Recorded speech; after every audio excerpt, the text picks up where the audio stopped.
DD किसान, बदलते भारत की शान।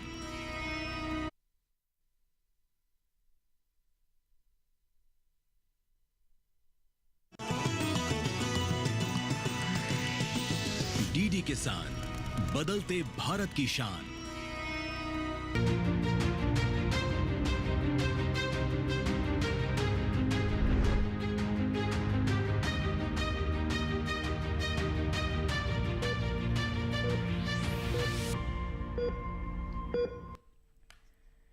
स्वस्थ राष्ट्र की कल्पना पर आधारित स्वस्थ किसान कार्यक्रम में आप सभी का स्वागत है। मैं हूं आपके साथ ज्योत्सना वाहल टंडन। स्वस्थ किसान एक ऐसा कार्यक्रम है जिसमें हर हफ्ते हम आपके लिए कुछ ऐसे विषय लेकर आते हैं जो कि काफ़ी गंभीर भी होते हैं, कुछ ऐसे होते हैं जो कि प्रेरणादायक भी हमारे लिए बनते हैं। अपने आज के इस कार्यक्रम में हम आपके लिए एक बहुत ही दिलचस्प विषय आज अपने कार्यक्रम में लेकर आए हैं। जैसे कि हम सभी जानते हैं कि जब हमारे घर में एक छोटा नन्हा बच्चा, नवजात शिशु आता है तो घर में जो किलकारियां हैं वो गूंजने लगती हैं। घर के अंदर खुशियों की लहर दौड़ जाती है। लेकिन उसी खुशी की लहर में हम बच्चे की छोटी छोटी हरकतों को नज़रअंदाज कर देते हैं, या कहें कि बच्चों की जो छोटी छोटी हरकतें होती हैं उनको थोड़ा बहुत समझना बंद कर देते हैं। हमें लगता है कि बच्चा हंस बोल रहा है तो वो ठीक है, लेकिन इसे जो है वो शिक्षा की कमी भी कहा जा सकता है, और ये भी कहा जा सकता है कि हम कहीं ना कहीं बच्चे को थोड़ा बहुत निगलेक्ट करना शुरू कर देते हैं। आज जिस विषय पर हम बात करने वाले हैं वो एक मानसिक, जिसको हम कहें विकार कहा जा सकता है, जिसको कहा जाता है ऑटिज्म स्पेक्ट्रम डिसऑर्डर। जी हाँ, ये कोई डिसऑर्डर है और इसको हम जो है कोई मानसिक रोग नहीं मानते हैं, लेकिन ये एक विकार है जो कि हमारे न्यूरो डेवलपमेंट के अंदर बहुत सी जो है वो परेशानियां खड़ी कर सकता है। आपको हम ये बता दें कि बच्चों के अंदर ये जो विकार है वो लगभग 3 साल की उम्र से शुरू होता है। जैसा कि आप सभी जानते हैं कि बच्चे के हर महीने के माइलस्टोन्स हमारे डॉक्टर्स जो हैं, विशेषज्ञ जो हैं, वो भी बताते हैं कि बच्चा कौन से महीने में हंसता है, कौन से महीने में थोड़ा बहुत जो है वो बोलना शुरू करता है, क्या वो आपसे आंखें मिला पा रहा है या नहीं, या फिर वो आपके बच्चा अपने नाम को रिस्पॉन्ड कर पा रहा है। नहीं, ये छोटी छोटी बातें हैं जिन पर ध्यान देना बेहद ही ज़रूरी है। कुछ पेरेंट्स ऐसे भी होते हैं, कुछ माँ बाप ऐसे भी होते हैं जो कि आज के समय में इस समस्या से, इस डिसऑर्डर से जो उनके बच्चे के अंदर कहीं ना कहीं है उससे जूझ भी रहे हैं और उसका इलाज भी तलाश रहे हैं। लेकिन कुछ नए पेरेंट्स हैं, नए माँ बाप भी जो है वो बने हैं, उनको इसके बारे में जानना बेहद ही ज़रूरी है। आपको बता दें कि इन बच्चों के अंदर एक अलग तरह की क्षमता भी होती है। वो भले ही आपकी बात को रिस्पॉन्ड ना कर पाएँ, लेकिन ऊपर वाले की तरफ से उनको कुछ बहुत ही अच्छे गुण भी दिए जाते हैं। ये तमाम बातों को आज हम समझेंगे। तो आपको बता दें हमारे आज के लाइव फोन इन कार्यक्रम का क्या विषय है। आज जिस विषय पर हम बात करने वाले हैं वो है बच्चों के मस्तिष्क में होने वाला विकार, ऑटिज्म एक चुनौती। अगर इस विषय से संबंधित आप कोई भी जानकारी हासिल करना चाहते हैं तो आप हमारे टोल फ्री नंबर्स पर हमें फ़ोन कर सकते हैं, जो कि हैं 1800113060, 1800113061, swasthkisanlive@gmail.com ये हमारा ईमेल आईडी है। इसके ज़रिए भी आप अपने प्रश्न हम तक जो है वो पहुंचा सकते हैं। तो आपको एक बार ईमेल आईडी फिर से बता दें, swasthkisanlive@gmail.com। तो अगर आप इस विषय को विस्तार से जानना चाहते हैं, समझना चाहते हैं, आपके मन में कोई भी प्रश्न है, उससे संबंधित कोई जानकारी लेना चाहते हैं, तो आप बेहिचक या तो हमें फ़ोन कीजिए या फिर आप हमारे ईमेल आईडी के ज़रिए हमसे संपर्क जो है वो साध सकते हैं। हमारे साथ आज स्टूडियो में मौजूद हैं प्रोफेसर शेफाली गुलाटी। आप एम्स दिल्ली में चीफ चाइल्ड न्यूरोलॉजिस्ट हैं और आपने बच्चों के मस्तिष्क में के विकास में बाधा डालने वाले विकार पर काफ़ी जो है वो लंबा काम भी किया है। आपसे हम समझेंगे कि क्या व्यवहार मैनेजमेंट और विशेष शिक्षा से ऑटिज्म को संभाला जा सकता है। तो मेरे वहीं दूसरी ओर मौजूद हैं डॉक्टर गगन हंस। आप एम्स के मनोरोग विभाग के अतिरिक्त प्रोफेसर हैं, जिनसे हम समझेंगे कि माता पिता का इस बीमारी के अंदर क्या रोल होता है। इसके ऊपर हम जो है वो बातचीत करें उससे पहले देखते हैं एक खास रिपोर्ट।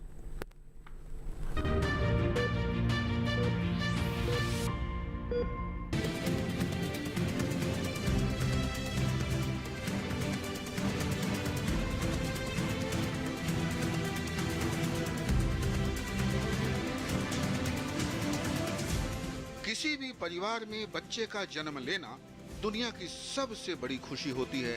मासूम बच्चे की प्यारी सी मुस्कान और तुतलाती जुबान में सिमट जाती है पूरी दुनिया जहान। जब मासूम की हर हरकत आपका दिल मोह लेती है ना? बच्चे के प्यार में हम कुछ इस कदर खो जाते हैं कि उसकी छोटी छोटी हरकतें भी हमें प्यारी लगने लगती है।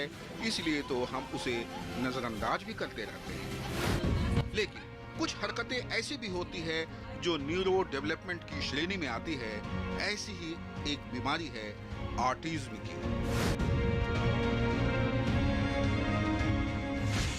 ऑटिज्म यानी स्वलीनता। इसका मतलब ही है अपने आप में ही लीन रहना। यह एक दिमागी रोग है। बच्चों में पाई जाने वाली ये बीमारी दिमाग के विकास के दौरान पैदा होने वाली गड़बड़ी से होती है। इस बीमारी से ग्रस्त रोगियों का शारीरिक विकास तो होता है, लेकिन मानसिक विकास धीमा हो जाता है। यही कारण है कि ऐसे बच्चे अपनी ही दुनिया में खोए रहते हैं और हर किसी से खुल नहीं पाते। देखिए इन बच्चों को। मन से परेशान ये बच्चे अपनी ही दुनिया में किस तरह खोए हुए हैं। इनके पास सुनने के लिए कान तो है और देखने के लिए आंखें भी ठीक है, फिर भी हैं बेखबर।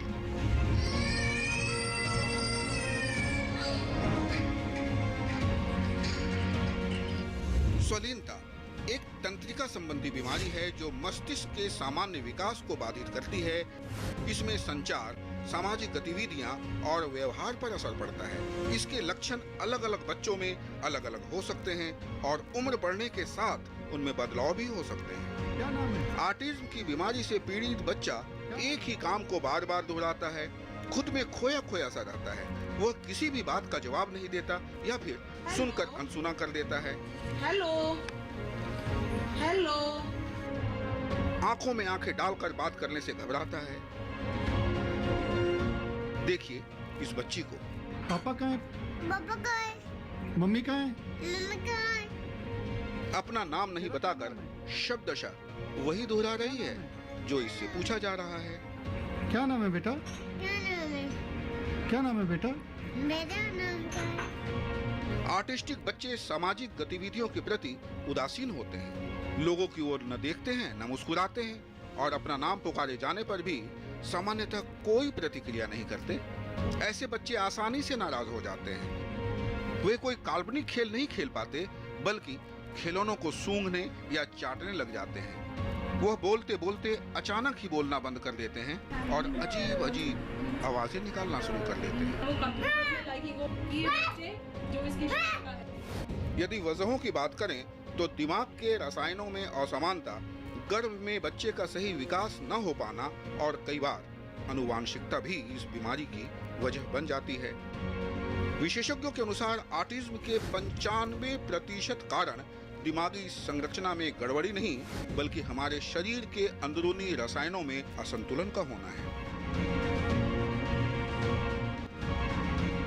बता दें कि जिन बच्चों में ये रोग होता है उसका विकास दूसरे बच्चों की तुलना में असामान्य होता है। इस रोग से पीड़ित बच्चों का विकास तुलनात्मक रूप से धीरे होता है। साधारण बच्चा जब 6 माह का होता है तब से ही वह अपनी माँ को पहचानने लगता है, उसके हाव भावों के प्रति प्रतिक्रिया दर्शाता है। लेकिन ऑटिस्टिक बच्चा ऐसा नहीं कर पाता। सामान्य बच्चे बोले गए शब्दों को सुनकर धीरे धीरे बोलना सीख जाते हैं, परंतु ऑटिस्टिक बच्चे या तो बोल नहीं पाते या अजीब अजीब आवाजें निकालने लगते हैं। सामान्य बच्चे पारिवारिक लोगों से मिलने पर मुस्कुराते हैं, पर ऑटिस्टिक बच्चे न तो कोई प्रतिक्रिया देते हैं और न ही किसी के आने या जाने से परेशान होते हैं। ये अपनी ही दिक्कतों के प्रति कोई क्रिया नहीं करते और उससे बचने की कोशिश भी नहीं करते।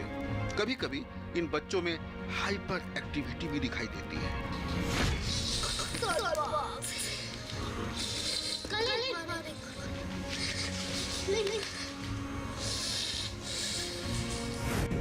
आज ऑटिस्टिक मेडिकल साइंस के लिए एक चुनौती है, क्योंकि अभी तक इसका कोई पक्का इलाज नहीं हो पाया है। हालांकि इस बीमारी में बच्चों को स्पेशल ट्रेनिंग दी जाती है। कहाँ डालूं? बताओ कहाँ डालना है?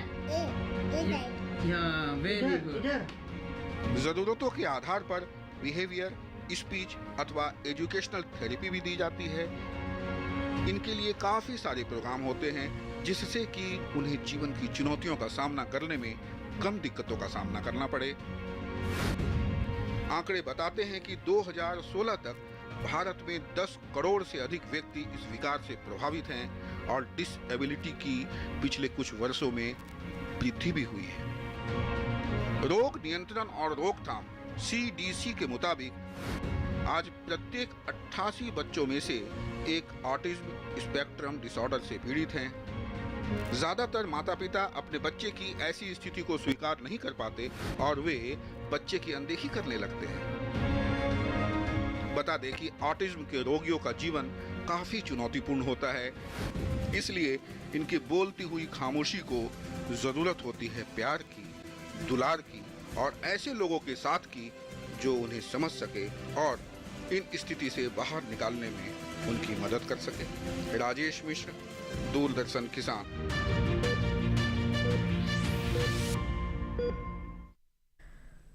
तो अभी आपने देखी हमारी एक बहुत ही संवेदनशील रिपोर्ट, और जैसे कि हम सभी इस वक्त बात भी कर रहे हैं, आपने रिपोर्ट के जरिए भी जाना कि आज हम ऑटिज्म स्पेक्ट्रम डिसऑर्डर के संबंध में जो है वो जानकारियां हासिल करेंगे। डॉक्टर शेफाली, सबसे पहले जो है वो आपसे शुरुआत करते हैं क्योंकि आप बहुत ही लंबे समय से इस डिसऑर्डर पर काम भी कर रही हैं।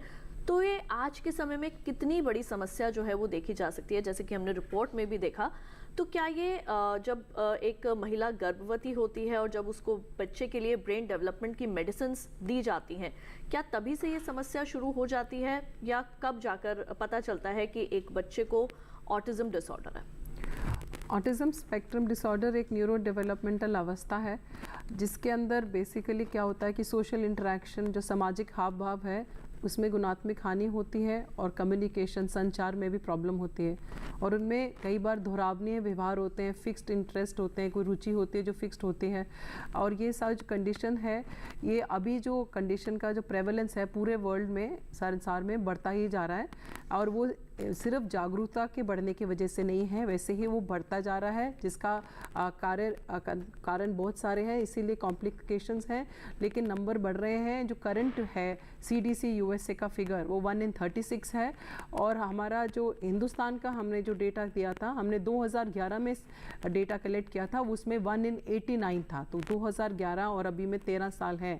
और ये है जो इसके जो कारण है, ये कुछ अनुवांशिक होते हैं, कुछ इन्वायरमेंटल होते हैं और जो हमारे आसपास में होते हैं, और जो कुछ इन्वायरमेंट में जो हमारे सराउंडिंग्स के अंदर जो कुछ कारण होते हैं जिससे जो जीन्स हैं उसका इफेक्ट हो सकता है मैनिफेस्ट, उसके जीन के एक्सप्रेशन को, जो हमारे को जेनेटिकली आनुवांशिक मिला है लेकिन उसके एक्सप्रेशन में जो हमारे आसपास चीज़ें हैं उसकी वजह से इफेक्ट होता है।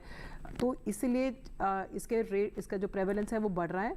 और इसका कुछ कारण जो अनुवांशिक होते हैं वो भी गर्भवती महिला के अंदर हो सकते हैं, लेकिन पता पहले नहीं चलता है क्योंकि क्लियर कट कोई जेनेटिक पैनल नहीं है जिसकी वजह से हो सकता है। लेकिन एयर पोल्यूशन का जो एक्सपोजर गर्भवती महिला को हो रहा है, पेस्टिसाइड्स का एक्सपोजर हो रहा है, कुछ दवाइयाँ जो ले रहे हैं वो मदर, उसकी वजह से कुछ हो सकता है, ऑटिज्म का लक्षण बच्चे में उसके वजह से हो सकता है। जी बिल्कुल, आपसे हम इसके बारे में और भी ज़्यादा जानकारी लेंगे। और यहाँ पर मैं रुक करना चाहूँगी डॉक्टर गगन का। डॉक्टर गगन, क्योंकि जब एक बच्चा पैदा होता है तो वो उसका सबसे पहला जो अटैचमेंट रहता है वो अपनी माँ के साथ रहता है। माँ और पिता उसके जीवन में एक बहुत ही बड़ा रोल जो है वो अदा करते हैं। तो सबसे पहले तो माँ और पिता को ही जो है वो इसकी पहचान करनी आनी चाहिए। तो आप क्या बताएंगे कि कौन से पहले ऐसे लक्षण होते हैं जो कि माँ बाप को समझने बहुत ज़रूरी हैं बच्चे के शुरुआती माइलस्टोनिंग जो एज होती है उसके अंदर? देखिए, शुरुआत में इसके लक्षण जो हैं वो एज अर्ली एज 2 साल के बच्चे के अंदर 1 से 2 साल के भीतर माँ बाप पहचानना शुरू कर देते हैं, जिसमें कि कुछ लक्षण ऐसे होते हैं कि बच्चा नज़र नहीं मिलाता है, या फिर बात करने में जो है वो उसकी वर्ड्स की जो डेवलपमेंट है जो प्रॉपरली होनी चाहिए एक बच्चे में वो नहीं हो रही है, या इसके अलावा वो किसी और चीज़ में इंटरेस्ट नहीं दिखा रहा है, वो एक ही तरह के व्यवहार को बार बार रिपीट करता जा रहा है। तो इस तरह के कुछ लक्षण होते हैं जिससे माता पिता को कुछ संदेह होना 1 से 2 साल की उम्र में शुरू हो जाता है। पर यह भी इस चीज़ पे निर्भर करता है कि बच्चे में जो ऑटिज़म है उसकी सिवेरिटी कितनी है।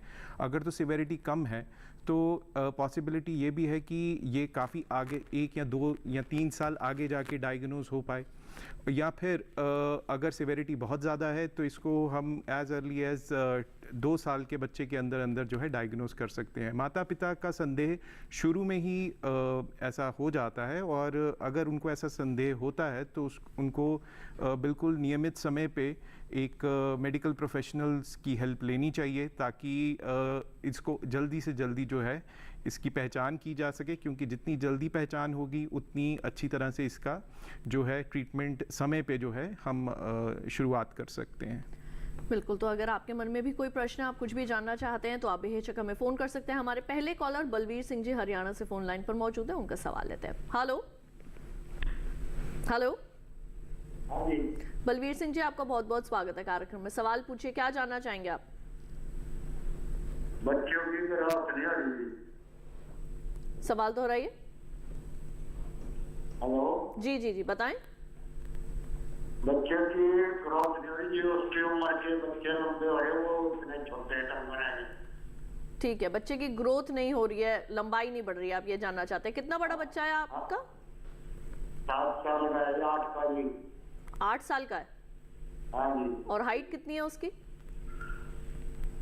हाइट दूसरे बच्चों से कोई 6 इंच कम है। ठीक है, डॉक्टर गगन, आप कुछ बताना चाहेंगे इसके बारे में?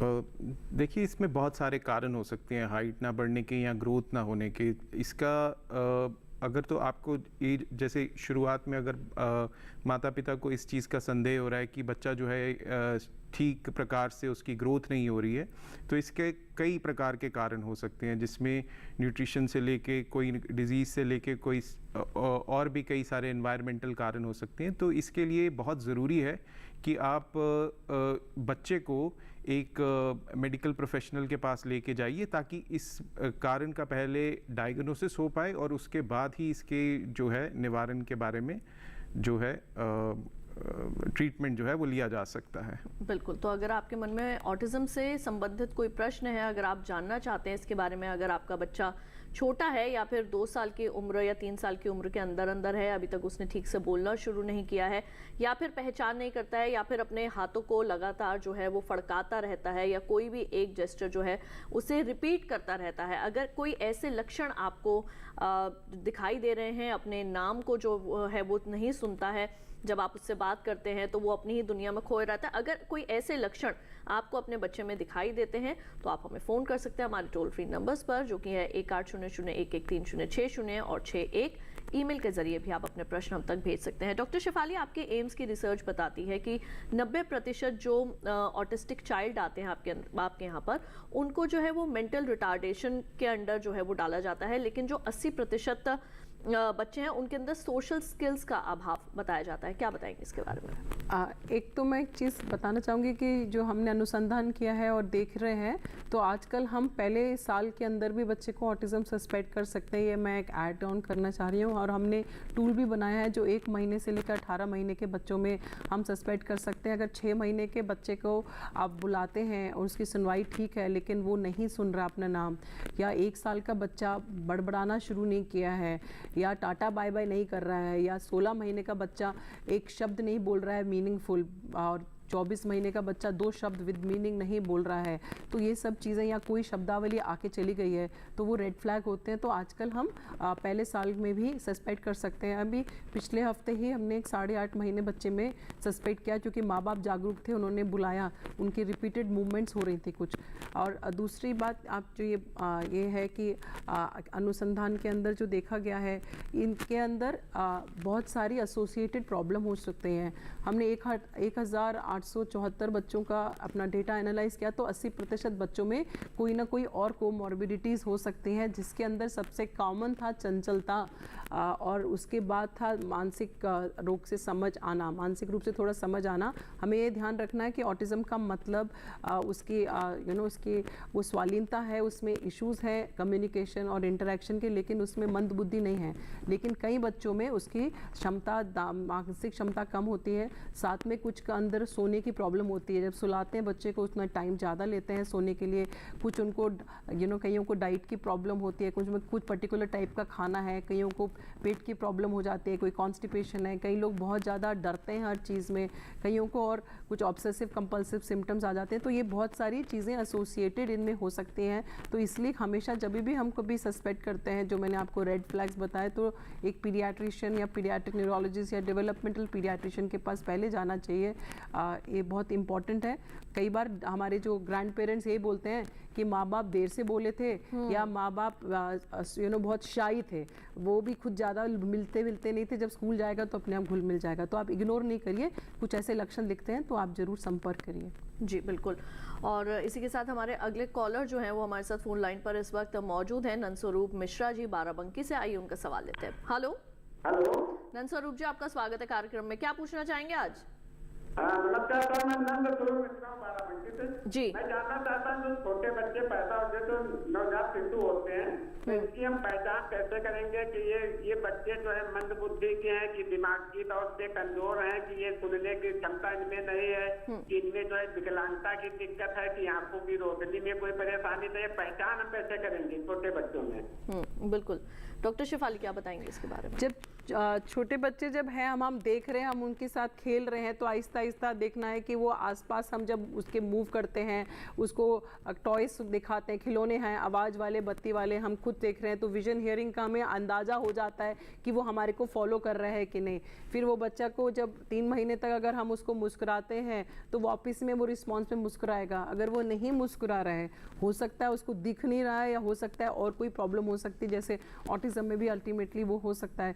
तो हमारे को जो चीज़ें बाकी लोगों में लगती हैं, इस बच्चों में जब जो आसपास के बाकी बच्चों से पीछे लगता है, तो हमेशा हमारे को डॉक्टर के पास ले जाना है। और ये कहा गया है कि जब भी बच्चे को हम इंजेक्शन लगवाने ले जाते हैं वैक्सीनेशन के लिए, तो उसके लिए जो हमारा कार्ड बना हुआ है उसमें साथ में ये माइलस्टोन्स बने हुए हैं। माइलस्टोन्स बेसिकली हर डोमेन के होते हैं, चलना या बैठना का होता है, छोटे छोटे हाथ से चीज़ें पकड़ने का होता है, बोली का होता है, और ये सोशलाइजेशन का होता है। ये सारी चीज़ें उन डॉक्टर को चेक करना होता है, तभी हमें पता चलता है कि ये है। तो हमें अलर्ट रहना है कि बाकी बच्चों जो हम फैमिली में हैं आस पड़ोस से, उनसे अगर हमें थोड़ा सा भी हटके लगता है तो हमें डॉक्टर को डेफिनेटली संपर्क करना है, वेट नहीं करते रहना है। बिल्कुल। और इसी के साथ कार्यक्रम में वक्त हो चला है यहाँ एक छोटे से ब्रेक का। जल्द लौटेंगे वापस और इस विषय पर आगे भी जानकारियां जो है वो ज़रूर आपके साथ साझा करेंगे। देखते रहिए हमारा लाइव फोन कार्यक्रम स्वस्थ के साथ।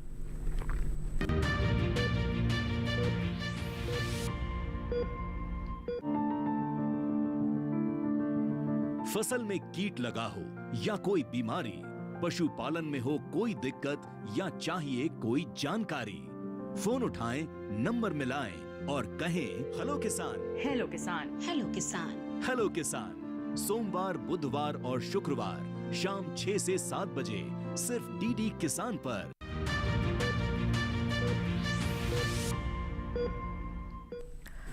ब्रेक के बाद एक बार फिर आप सभी का स्वागत है हमारे लाइव फोन कार्यक्रम स्वस्थ किसान में, जहां आज हम ऑटिज्म के बारे में जो है वो जानकारियां हासिल कर रहे हैं। ऑटिज्म क्या है, इसके शुरुआती लक्षण क्या है, इसका ट्रीटमेंट जो है वो किस तरीके से हो सकता है, ऐसे बच्चे जो है वो दुनिया में आगे जाकर क्या क्या कर सकते हैं, किस तरीके से इस दुनिया में अपनी जगह जो है वो बना सकते हैं, तमाम जानकारियां आज हम यहाँ पर डॉक्टर शेफाली और डॉक्टर गगन हंस से जो है वो हासिल कर रहे हैं। डॉक्टर हंस, अभी आपने बातों बातों में ये बताया था कि जब शुरुआती दौर में अगर इसके लक्षण दिख जाएं तो हम इसका ट्रीटमेंट जो है वो शुरू कर सकते हैं। तो इसका शुरुआती ट्रीटमेंट क्या हो सकता है और ये कितना प्रभावी होता है?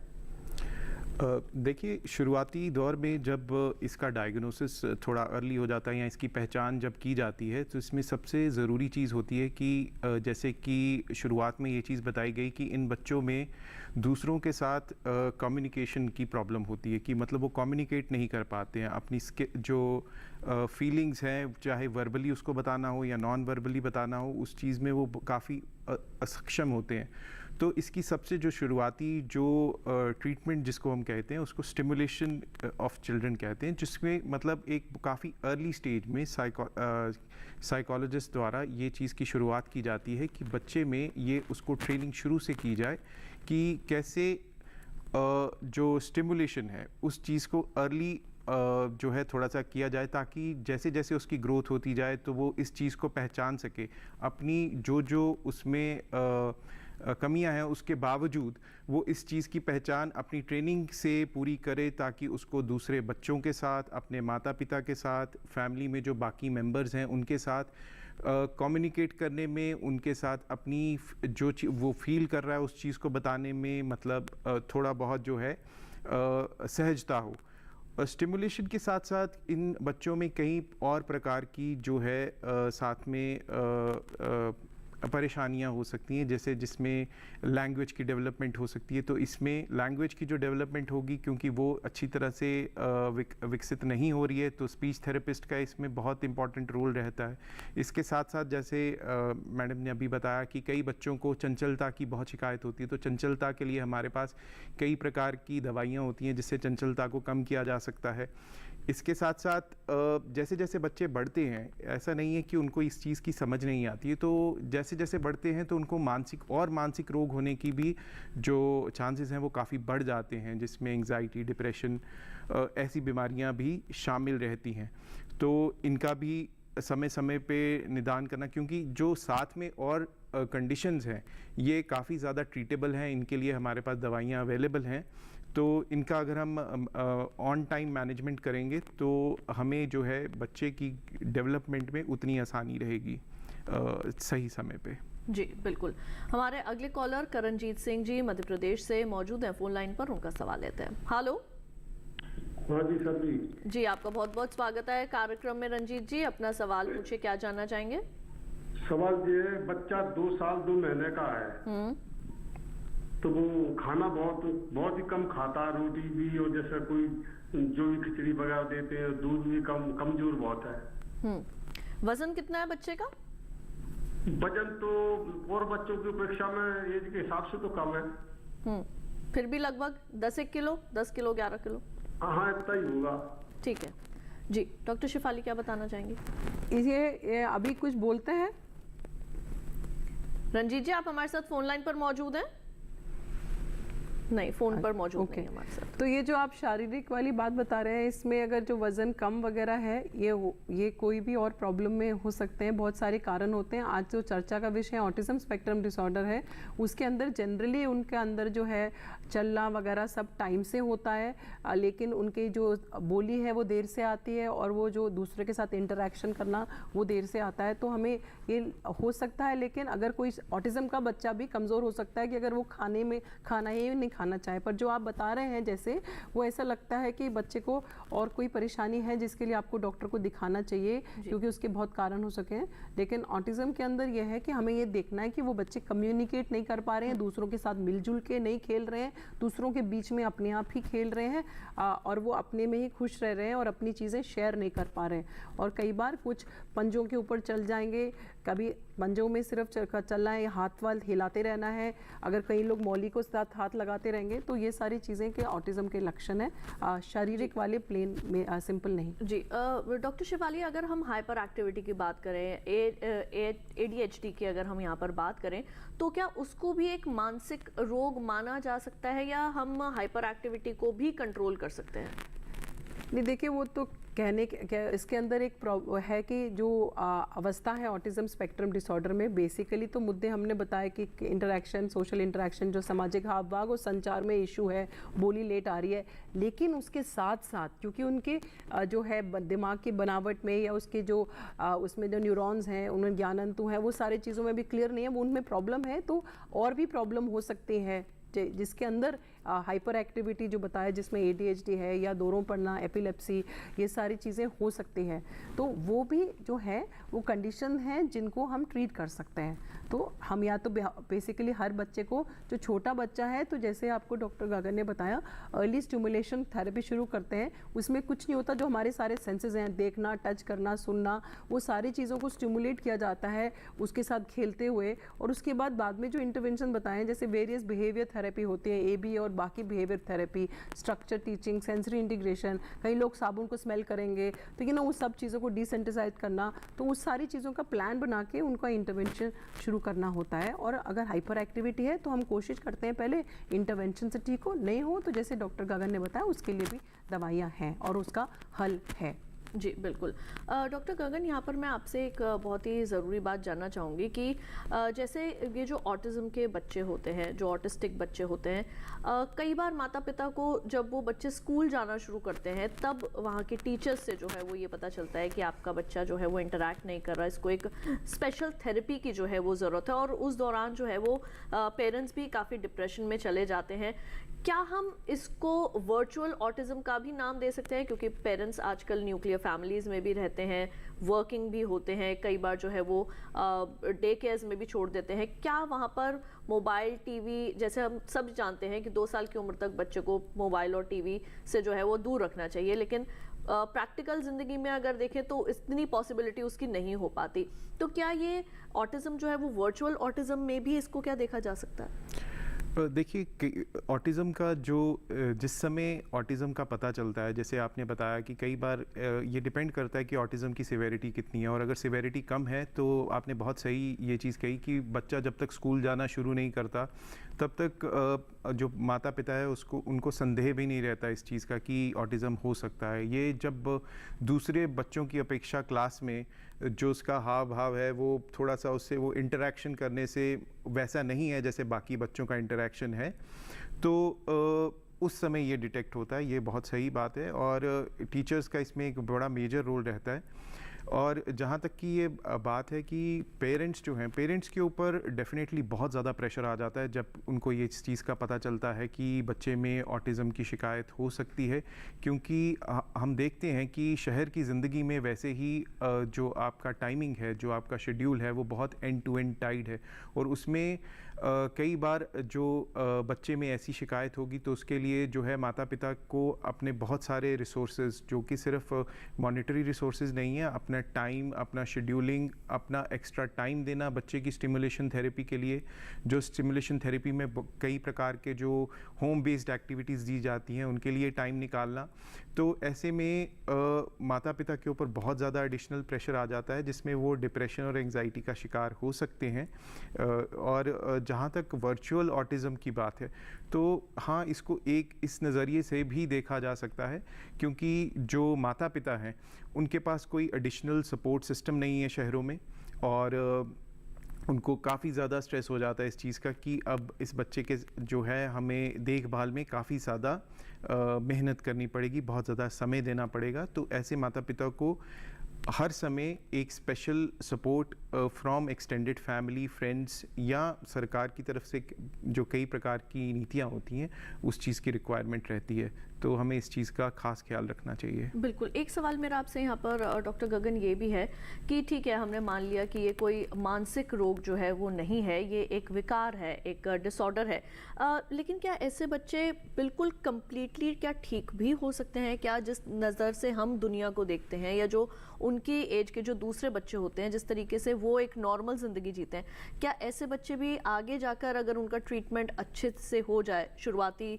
दौर में अगर पता चल जाए कि वो ऑटिस्टिक हैं, तो क्या आगे जाकर उनका ट्रीटमेंट अगर अच्छा हो जाए तो एक नॉर्मल ज़िंदगी जी सकते हैं? नॉर्मल ज़िंदगी जीने के काफ़ी ज़्यादा चांसेस हैं। जैसे कि सबसे इम्पॉर्टेंट चीज़ जो इसमें रहती है वो है कि बच्चे में जैसे इंटेलेक्चुअल डिसेबिलिटी, जिसको पहले मेंटल रिटार्डेशन भी कहा जाता था, वो है या नहीं है, और लैंग्वेज की डेवलपमेंट जो है, जो मतलब उनकी बातचीत करने की क्षमता है, वो किस लेवल तक जो है वो बढ़ी हुई है। और इसके साथ साथ ऑटिज़म की सिवेरिटी भी रहती है। तो हम इन सारे बच्चों को एक सिंगल कैटेगरी में नहीं देख सकते हैं। हमें बहुत ज़रूरी है कि पहले इनका परीक्षण कराया जाए, डॉक्टर से इनकी जांच करवाई जाए, जो डॉक्टर डिटरमाइन करके ये बताएं कि बहुत सारे टेस्ट लगा के कि बच्चे में ऑटिज़म अगर है तो किस लेवल तक है, और इसकी किस लेवल तक जो है इनको किस प्रकार की जो है थेरेपी की ज़रूरत होगी। तो हर बच्चे के लिए अलग तरह की थेरेपी की रिक्वायरमेंट होगी, और उसके साथ पॉसिबल है कि जो बहुत सारे बच्चे जिनको ऑटिज़म है वो एक नॉर्मल ज़िंदगी बड़े होकर जी सकते हैं। बिल्कुल। आइए, यहाँ पर ईमेल के जरिए भी हमारे पास कुछ प्रश्न आने शुरू हो चुके हैं, उनको भी कार्यक्रम में शामिल करते हैं। यहाँ पे रेणु खंडेलवाल राजस्थान से हमें लिखती हैं, क्या ऑटिस्टिक बच्चे को म्यूजिक थेरेपी करवाई जा सकती है? डॉक्टर शेफाली क्या बताएंगे? हाँ, ऑटिज़म के जो बच्चे हैं, कई बच्चे बिल्कुल नहीं बोलते हैं और कई बिल्कुल अच्छी तरह से बोलते हैं, और कई थोड़ा थोड़ा बोलते हैं लेकिन राइम्स वगैरह, पोएम्स अच्छी तरह बोल लेंगे और म्यूज़िक, गाना अच्छी तरह गा लेंगे।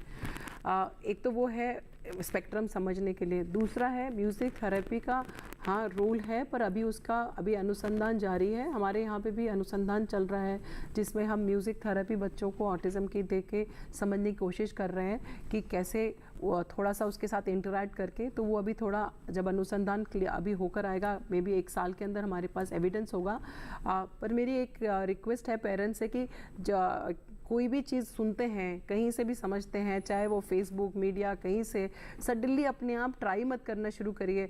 आप उसके बारे में जो एविडेंस है उसके लिए अपने डॉक्टर के पास जाइए, उसके बाद जब एविडेंस होगा तभी करिए। बिकॉज जो ऑटिज़म है वो पूरी लाइफ रहता है, लेकिन जो बीमारी पूरी लाइफ जो है, जिसको हम कह रहे हैं अवस्था है, कंडीशन है, वो रहती है, लेकिन जो उसके जो प्रॉब्लम्स हैं वो हल हो जाएंगे एक टाइम में। फिर अल्टीमेटली क्या, इवन डायग्नोसिस में हम उसको कहते हैं autism spectrum disorder in remission.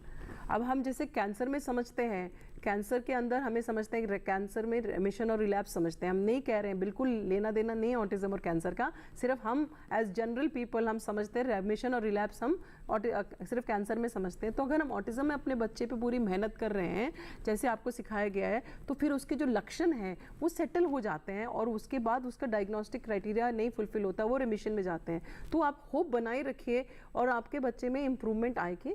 और जो नए म्यूज़िक थेरेपी में हानि कोई बिल्कुल नहीं है, लेकिन उसका पूरा एविडेंस अभी नहीं है, पर काफ़ी सिग्निफिकेंट है। तो अनुसंधान अभी जारी, अगर अगले साल तक आता है तो हम उसको बता सकते हैं। पर ये आप समझिए कि हर बच्चे का ऊपर जो उसका पोटेंशियल है उस तक हमें मैक्सिमम लेके जाना है। और जैसे ही डॉक्टर गगन ने बताया था, जो मैंने भी पिछले 3 डेकेड से यही देख रही हूँ, 30 साल से, कि जो बच्चों के अंदर जो है सबसे ज़्यादा इंपॉर्टेंट ये रहता है उनकी समझ कितनी है। उनकी समझ अगर कम है तो उसमें हम लेस होप करेंगे, उसकी समझ कितनी है वो बहुत इंपॉर्टेंट है, और सिवेरिटी कितनी है उस हिसाब से हम मैक्सिमम उसका जितना पोटेंशियल तक लेके जाना है और लेके ही जाएंगे। जी बिल्कुल। और यहाँ पर डॉक्टर गगन, मैं आपसे ये भी ज़रूर समझना चाहूँगी कि ऐसे बच्चे जो हैं जो वो स्कूल जाना शुरू करते हैं, तब वो अपने अंक जो है वो अच्छे प्राप्त करते हैं, पढ़ाई में भी जो है वो थोड़े बहुत ठीक निकल आते हैं, लेकिन बातचीत नहीं कर पाते। तो ऐसे में क्या हमें जो हेल्प होती है वो मेडिसिन की हेल्प लेनी पड़ती है इसका ट्रीटमेंट करने के लिए, या फिर बड़े बूढ़े ये भी कहते हैं कि बच्चे को बाहर निकालो, उसके थोड़े फ्रेंड्स बनेंगे तो वो बाहर जाएगा तो वो बोलना शुरू कर देगा। तो क्या हमें घरेलू नुस्खों के ऊपर जाना चाहिए, या फिर हमें अर्ली ट्रीटमेंट करके, क्या इसकी मेडिसिन होती हैं या किसी तरीके के इसके गेम्स बच्चों को खिलाए जाते हैं, क्या बताएंगे? देखिए, इसमें कोई मेडिसिन नहीं है जिससे हम उनकी इंटरेक्शन को जो है इंटरेक्टिव कैपेसिटी को बढ़ा सकते हैं। मेडिसिन का रोल सिर्फ उतना रहेगा कि अगर साथ में कोई चंचलता की शिकायत है या कुछ एंजाइटी डिप्रेशन की शिकायत है तो उसको अगर हम ट्रीट करेंगे। जो मेन फोकस रहता है कि इंटरेक्शन को कैसे इम्प्रूव किया जाए, इसके लिए साइकोलॉजिकल बेस्ड थेरेपीज़ होती हैं जिसको कि इंस्टीट्यूट किया जाता है, जिसमें कई प्रकार की टेक्निक्स जो हैं वो बच्चों को सिखाई जाती हैं। तो सिंपली ये समझ लेना कि बच्चों को बस बाहर भेज दीजिए और वो बस खेल के या बाकी बच्चों के साथ बातचीत करके, क्योंकि ये तो अगर आप ऐसे भी बच्चे को क्लास में भेज रहे हैं ये सब तो हो ही रहा है, लेकिन इस चीज़ का हम इम्प्रूवमेंट नहीं एक्सपेक्ट कर सकते कि उसकी इंटरेक्शन में डेफिनेटली थोड़ा बहुत फ़र्क तो आएगा, बट इसके लिए स्पेशलाइज्ड थेरेपी की ज़रूरत होती है जो कि एक ट्रेंड प्रोफेशनल ही प्रोवाइड कर सकता है। और उस थेरेपी को जितनी जल्दी इंस्टीट्यूट कराया जाए बच्चे का आउटकम उतना अच्छा रहता है। जी बिल्कुल। यहाँ पर आइए एक और ईमेल के ज़रिए प्रश्न आया है, उसे भी शामिल करते हैं। अखिलेश झा जी ने हमें दरभंगा से लिखा है। वो कहते हैं कि मेरी बच्ची 11 वर्ष की है, काफ़ी देर बाद हम ये समझ पाए कि उसे ऑटिज्म है, क्या अब वो ठीक हो सकती है? डॉक्टर शिफाली, कोई होप? हाँ, जो भी उसकी प्रॉब्लम्स है ना उसी को हमें हल करना है। ऑटिज्म मैंने बोला वो रहते हैं, लेकिन जो भी प्रॉब्लम आती है उसका हल है। अगर वो इंटरैक्ट नहीं कर रहे हैं तो उसके लिए जो बिहेवियर थेरेपीज़ हैं वो आपको बताएंगे, कुछ सेशंस आप लेंगे, कुछ आप घर में इनकॉर्पोरेट करेंगे। जो भी आपको सिखाया जाता है घर में इनकॉर्पोरेट करेंगे तभी चलता है, सिर्फ थेरेपीज़ लेने से नहीं होता। अगर उसके अंदर एग्रेशन है तो हो सकता है उसके लिए कुछ दवाई देने की ज़रूरत पड़े। अगर उसमें कुछ और भी मिर्गी की प्रॉब्लम है या नींद आने की प्रॉब्लम है जब सुला रहे हैं, उसमें दवाई देने की ज़रूरत पड़ सकती है, या बहुत चंचलता में जैसे आपको डॉक्टर गगन ने बताया। लेकिन अभी उसमें जो बाकी जो चीज़ें क्या इश्यूज़ हैं उसके ऊपर देख के उसका बिहेवियर इंटरवेंशन प्लान बनेगा, जिसको आप घर में भी इनकॉर्पोरेट करेंगे और उससे चीज़ों में डेफिनेट उन्नति आएगी। जितना जल्दी करें उतना बेटर रहता है, लेकिन जब भी है इम्प्रूवमेंट डेफिनेटली आएगा। जी। और एक और चीज़ रहना है कि अभी 12 साल की है, 12 साल 11 साल के, हाँ, तो वो एडोलेसेंट हैं। तो जैसे बाकी बच्चे भी होते हैं उसमें भी वो एडोलेसेंट जो टीनेजर से हो रहे होते हैं तो उनके अंदर भी शारीरिक विकास हो रहा है, तो इन बच्चों में भी हो रहा है और इन बच्चों को समझ नहीं आ रहा है, तो इनको भी समझाना पड़ेगा। और एक चीज़ ध्यान रखिए, जो भी ऑटिज्म के बच्चे हैं उनको अगर आप मुंह से बोलेंगे, बलिस्मत आप दिखाएंगे, विजुअल क्यूज देंगे, दिखा के चीज़ें कराएंगे, फोटो बना के दिखाएंगे, तो वो ज़्यादा समझेंगे। तो इनको ये भी समझाना पड़ेगा, जो भी टीनेजर हैं, लड़कों में भी और लड़कियों में भी, हर चीज़ को हमें समझाना पड़ेगा। एक ध्यान रखिए, हमें ये अपनी तरफ से भिन्न रख रहे हैं अपने सोशल दायरे में, पर उनको हम भिन्न लग रहे हैं, पर हमारे को उनकी समझ के हिसाब से उनको आगे लेकर आना है। ये हमें को ये ध्यान रखना है, वो हमारे हिसाब से, हमारे नज़रिए से नहीं बदलेंगे, उनका जो नज़रिया है उसी को देखते हुए उनको पढ़ाना है और आगे बढ़ना है। बिल्कुल। तो ऐसे बच्चों के साथ किस तरीके से डील किया जाता है ये आगे हमें ज़रूर आपसे समझना पड़ेगा, लेकिन कार्यक्रम में फ़िलहाल के लिए वक्त हो चला है एक छोटे से ब्रेक का। जल्द लौटेंगे वापस, कहीं मत जाइए, देखते रहिए हमारा लाइव फोन कार्यक्रम स्वस्थ के साथ।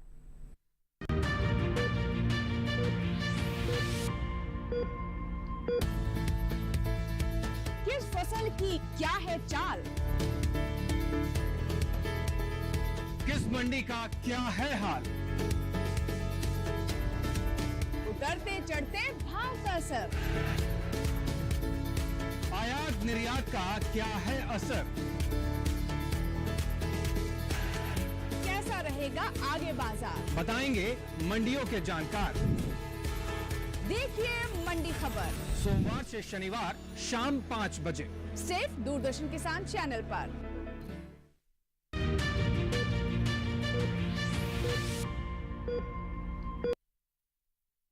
ब्रेक के बाद एक बार फिर आप सभी का स्वागत है हमारे लाइव फोन कार्यक्रम स्वस्थ किसान में, जहां आज हम ऑटिज्म डिसऑर्डर पर जो है वो जानकारियां हासिल कर रहे हैं। डॉक्टर शेफाली और डॉक्टर गगन दोनों ही हमारे साथ स्टूडियो में मौजूद हैं। अगर आपके मन में कोई भी प्रश्न, आप कुछ भी जानना चाहते हैं तो आप बेहिचक हमें फ़ोन कर सकते हैं, हमारे टोल फ्री नंबर्स, और हमारा जो ईमेल आईडी है वो लगातार आपके टेलीविजन स्क्रीन पर दिखाया जा रहा है। डॉक्टर गगन, अगर हम यहाँ पर बात करें खान पान के बारे में, तो कई बार जो है वो ये भी कहा जाता है कि जो ऑटिस्टिक बच्चे होते हैं उनको शुगर या शुगरी खाना जो है वो उन्हें कम दिया जाए, उनका वज़न भी जो है वो कम रखा जाए, ये कहाँ तक ठीक है? क्या ये एक मिथ है या ये बात सही है? ये मिथ है, मतलब खान पान का इसमें ट्रीटमेंट से कोई रिलेशन नहीं है। जो बच्चे जो हैं, बच्चे की ग्रोथ जैसे बाकी बच्चों में नॉर्मल खान पान के साथ जैसे होती है वैसे ही इन बच्चों में भी होगी। तो शुगर लो रखना या बच्चे को किसी प्रकार के खाने से वंचित रखना, ये मतलब इस चीज़ में कोई भी साइंटिफिक रैशनल नहीं है। बिल्कुल। यहाँ पर डॉक्टर शेफाली, एक बहुत अहम सवाल ये भी उठता है कि अगर एक बच्चा ऑटिस्टिक है और अगर आप दूसरी बार अपनी प्रेगनेंसी प्लान करते हैं तो कई बार पेरेंट्स को जो है वो ज़्यादातर ये डर लगा ही रहता है कि कहीं हमारा दूसरा बच्चा भी ऑटिस्टिक ना हो जाए, तो वो कई बार जो है वो प्रेगनेंसी प्लान नहीं भी करते हैं। लेकिन इन एनी केस अगर एक लेडी प्रेग्नेंट हो जाती है तो किस तरीके के प्रिकॉशंस होने चाहिए और क्या दूसरा बच्चा भी ऑटिस्टिक हो सकता है? उसको जवाब देने से पहले वो पिछला क्वेश्चन में थोड़ा ऐड करना चाहूँगी। जो डॉक्टर गगन ने बोला बिल्कुल सही है कि आपको कोई एक चीज़ को जैसे नॉर्मल बच्चों को खाना खिलाना वैसे ही खिलाना है, लेकिन कुछ डाइटरी थेरेपीज़ हैं जिसका अनुसंधान चल रहा है। Gluten free, casein free diet है, उसका हम भी अनुसंधान कर रहे हैं। उसका ट्रायल ख़त्म होने में 1 या 2 महीना बचा है, उसके बाद हम बता पाएंगे कि उसका फ़ायदा होगा। पर ऐसे ही जैसे डॉक्टर गगन ने बताया, अपने आप कोई चीज़ अपने आप दवा डाइट में नहीं बंद कर देंगे, उससे बिल्कुल सही नहीं है। उससे उल्टा बच्चे के जो शारीरिक पोषण में प्रॉब्लम आएगी। तो अभी जो जिसका मैंने बोला, जो चीज़ पर अनुसंधान हो गया है उसी को आप लेके बढ़िए। अपनी मर्जी से ये एक आध चीज़ नहीं करिए, नहीं तो पोषण में प्रॉब्लम होगी। वो एक इम्पॉर्टेंट है। दूसरा एक ये हमेशा आता है, हर पेरेंट्स में डर लगा रहता है अगर एक बच्चे में ऑटिज्म है। देखो, ऑटिज्म में कुछ अनुवांशिक कारण है, कुछ इन्वायरमेंटल के हैं, और जैसे मैंने बताया, और कुछ इन्वायरमेंट जो अपना हमारे को जो जीन्स मिली हैं उसके एक्सप्रेशन को इफेक्ट करते हैं। तो अभी एक घर में अगर एक चीज़ हमने बात नहीं की थी कि लड़कों में 4.5 गुना ज़्यादा ऑटिज्म पाया जाता है देन लड़कियों में। ठीक है, ये काफ़ी सालों से देखा जा रहा है। और दूसरा ये है कि अगर घर में एक लड़के को ऑटिज्म है तो अगली प्रेगनेंसी में रिकरेंस रिस्क 4% होता है। लेकिन अगर लड़की को ऑटिज्म है जिसके अंदर जो कम देखा जा रहा था, राइट, लेकिन उसमें रिकरेंस रिस्क बढ़ जाता है 7%। अगर 2 बच्चों को घर में ऑटिज्म है तो जो रिकरेंस रिस्क है 25 से 35% होता है। प्लस एक इंटरेस्टिंग बात और है, इन फैमिलीज़ में 15 से 17.5% फैमिलीज़ में कुछ फैमिली हिस्ट्री होती है, ऑटिज्म की नहीं होती लेकिन कुछ अजीब व्यवहार की फैमिली में, कोई हम भी देखते हैं ना, वर्क करते हैं अपनी जगह कहीं पे भी वर्क प्लेस पे कुछ हट के बिहेवियर होता है, वो सारे बिहेवियर की प्रॉब्लम भी देखी जाती है। तो अभी अगर इसलिए ये हमें समझना है कि ये नहीं है कि एक बार है तो हमेशा ही होगा, तो हर बच्चे का इंडिविजुअलाइज करना पड़ेगा। जी बिल्कुल।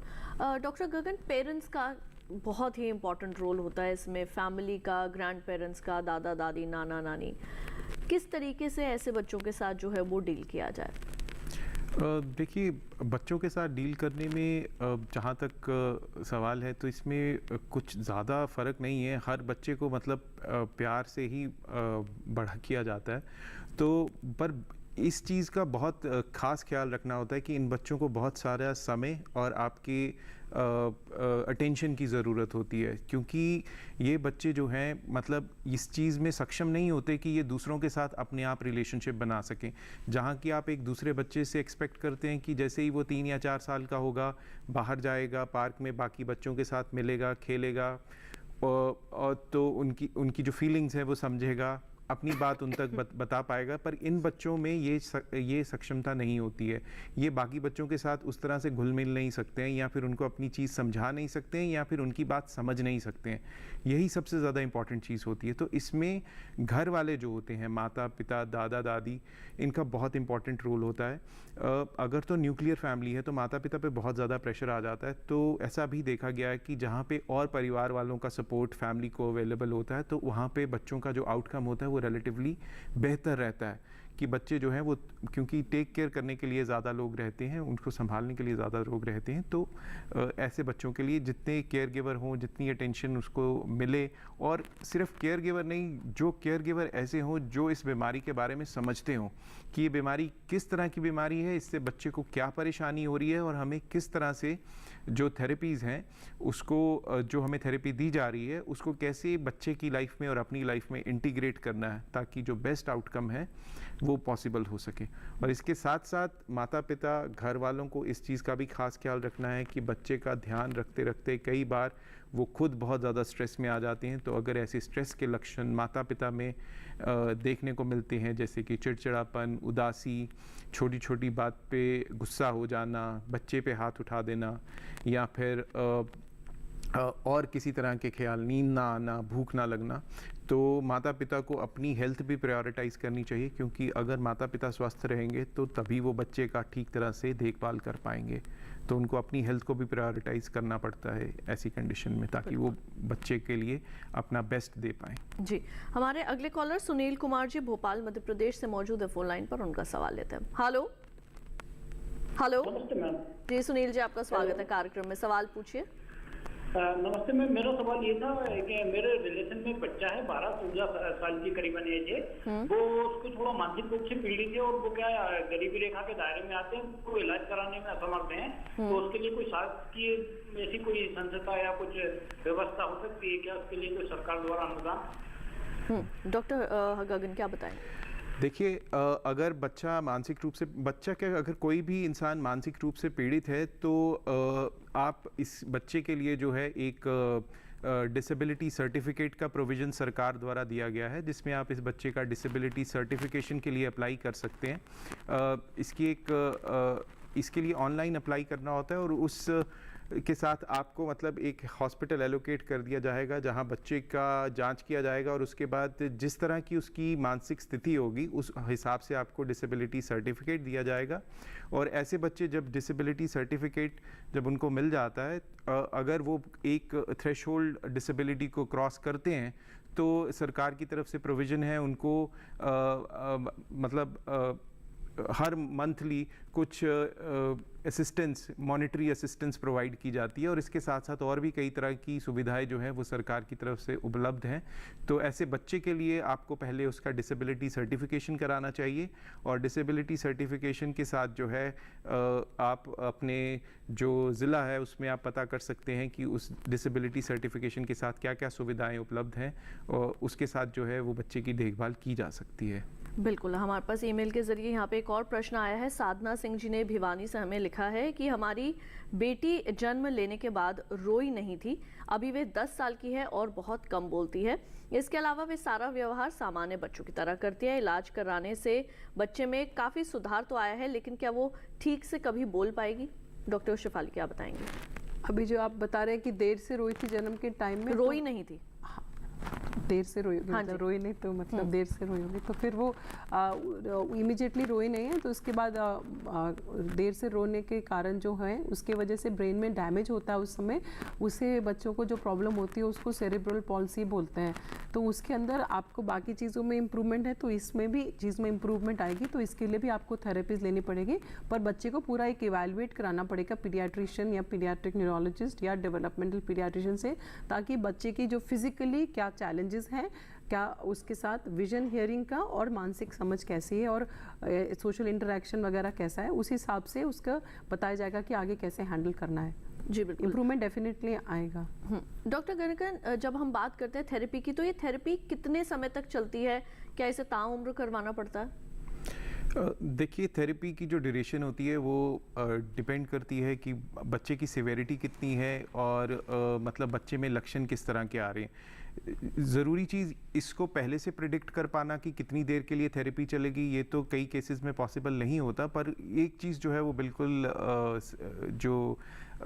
है कि जितनी जल्दी इस थेरेपी को इंस्टीट्यूट किया जाए, जल्दी से जल्दी पहचान करके, उतने हम बेहतर रिज़ल्ट जो हैं वो प्राप्त कर सकते हैं। और इसके साथ साथ एक चीज़ का और ध्यान रखना चाहिए कि बच्चे की जो लाइफ में जो चैलेंजेस रहेंगे वो समय समय पे बदलते रहेंगे और हर समय पे इसको फेस करने में डिफ़िकल्टी आएगी। तो थेरेपी जितनी देर तक चल सके, क्योंकि जो चैलेंजेस आ रहे हैं वो हर समय पे बदल रहे हैं, हर 3 या 4 साल में वो जो चैलेंजेस पहले फेस कर रहा था बच्चा, वैसे चैलेंजेस नहीं हैं।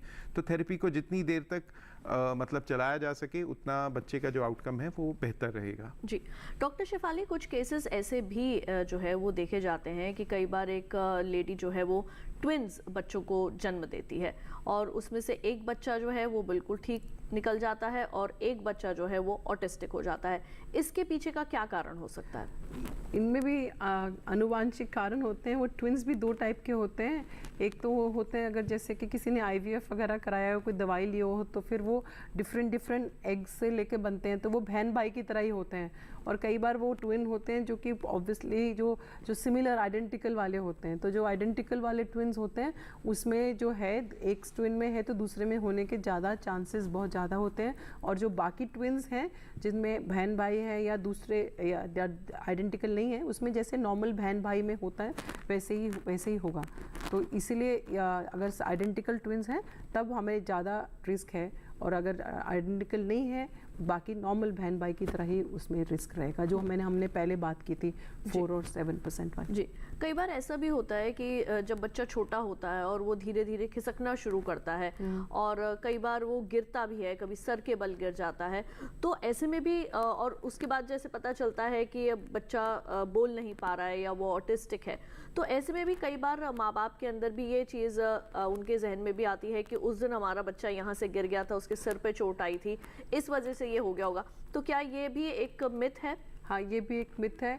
आप ये समझिए कि उसकी वजह से नहीं हुआ है। आप कितनी कॉम्प्लिकेटेड कारण है जो हम बता रहे हैं। अभी भी एक पहेली है ऑटिज्म क्यों है, जिसके बारे में हम बात किए हैं। तो ये सिर्फ गिरने से नहीं है, और दूसरा एक गिल्ट और रहता है पेरेंट्स में कि क्योंकि आजकल जैसे डॉक्टर गगन ने भी बताया न्यूक्लियर फैमिलीज़ हैं, मतलब हम लोग जनरली हस्बैंड वाइफ और बच्चे ही रहते हैं जनरली, तो उसमें लगता है कि 2 काम कर रहे हैं, हमने अटेंशन नहीं दी बच्चे को, तो वो वाला भी गिल्ट हमारे को साथ में नहीं रखना है। ऐसा नहीं है कि उसकी वजह से सिर्फ हुआ है, जो उसको प्रॉब्लम थी आनुवांशिक रूप से प्रीडिस्पोज था, उसके बाकी कारण थे तो उसके साथ हुआ है, तो आपकी गलती से नहीं है, और वो गिरने से तो कतई ही नहीं है। जी बिल्कुल। और डॉक्टर गगन, यहाँ पर आपसे मैं ये जानना चाहूँगी कि क्या ऐसे बच्चों को हम सोसाइटी में किस तरीके से एक्सेप्ट करवाएं, क्योंकि कई बार ऐसे बच्चों को जो है वो इग्नोर कर दिया जाता है, पेरेंट्स अपने बच्चों के साथ ऐसे बच्चों को घुलने मिलने नहीं देते हैं, तो आप सोसाइटी के लिए क्या मैसेज देना चाहेंगे? देखिए, सोसाइटी में ये सिर्फ ऑटिज़म की बात नहीं है, जहाँ तक कई मानसिक जो विकार हैं उनको लेके बहुत ज़्यादा स्टिग्मा रहता है। तो ये जो इसको अगेंस्ट, जो ऑटिज़म के अगेंस्ट स्टिग्मा है, ये भी उन स्टिग्मा से कुछ डिफरेंट नहीं है। तो इसमें सबसे इम्पॉर्टेंट चीज़ जो रहती है वो रहती है कि इसके बारे में ज़्यादा से ज़्यादा लोगों को पता हो कि ऑटिज़म क्या है, क्योंकि जिस चीज़ के बारे में लोग जानते नहीं हैं उससे अक्सर लोग डरते हैं।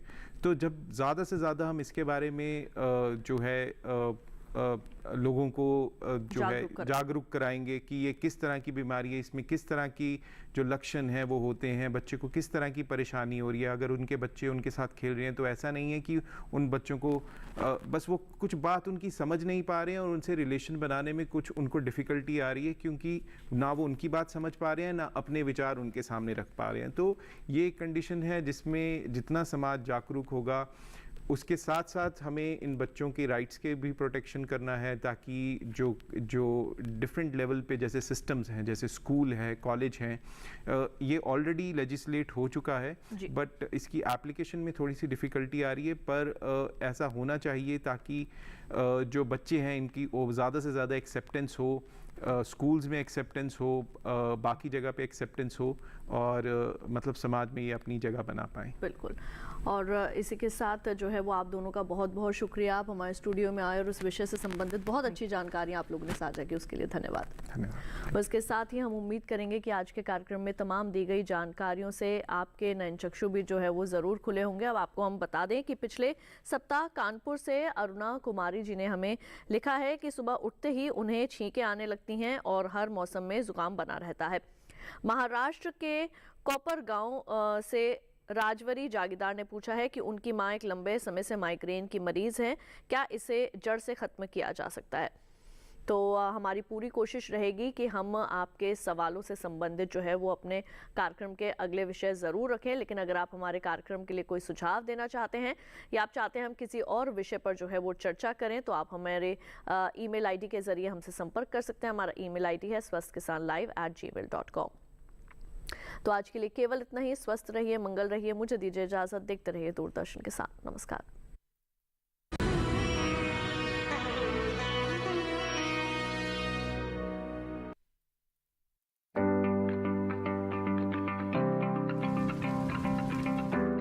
बरसात के मौसम में पशुपालकों को बरतनी होंगी कई सावधानियां। पशुशाला से प्रजनन तक, आहार से लेकर स्वास्थ्य प्रबंधन तक रखनी होगी पूरी निगरानी। थोड़ी सी चूक और होगा पशुधन का नुकसान। जानने के लिए देखिए बरसात में पशु की देखभाल, आहार, आवास और स्वास्थ्य प्रबंधन।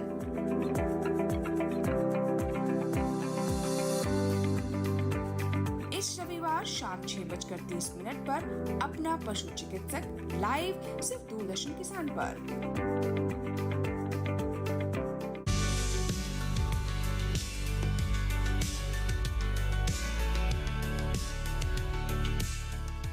कश्मीर की खूबसूरत वादियों से मैं राधिका चौधरी आप सबका स्वागत करती हूँ पुंछ से।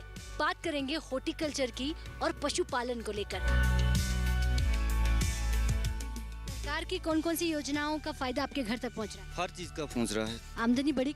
यस मैम, बहुत बड़ी। अभी सब्जी का काम बहुत अच्छा चल रहा है, बहुत अच्छे बीज हाइब्रिड मिल रहे हैं। जब से हमें सब्जी के बारे में पता चला तब से हम भी मतलब कि अपने पति के साथ जाने लगे खेत में, उससे हमें बहुत फायदा मिला। जम्मू कश्मीर से देखिए राष्ट्रीय बागवानी मिशन पर कार्यक्रम चौपाल चर्चा 8 जुलाई सोमवार सुबह 9 बजे, पुनः प्रसारण रात 9:30 बजे।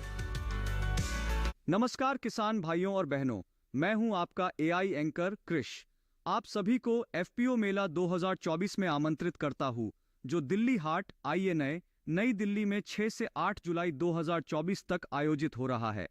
यहां पाएं शुद्ध, प्रामाणिक और प्राकृतिक खाद्य उत्पाद, हस्तनिर्मित सौंदर्य उत्पाद, बाजरे से बने स्नैक्स, स्वास्थ्य और वेलनेस उत्पाद।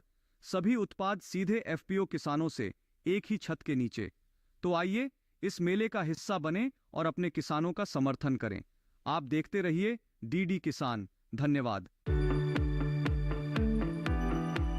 बेलन नहीं, हाथ में होगा रिमोट कंट्रोल। अब खेतों में महिला किसान उड़ाएंगी ड्रोन। क्योंकि मिल रहा ड्रोन दीदी योजना का साथ। पहले से ज्यादा सशक्त हो रही महिला किसान। देखिए विचार विमर्श में हमारी पेशकश नमो ड्रोन दीदी योजना, शनिवार रात 8 बजे दूरदर्शन किसान पर।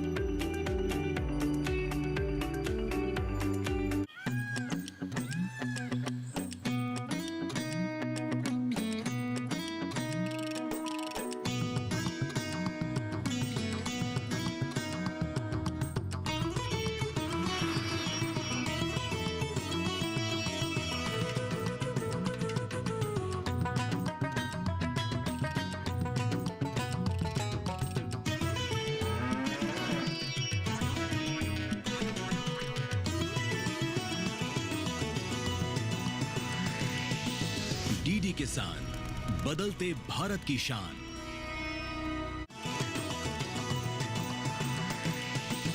डीडी किसान,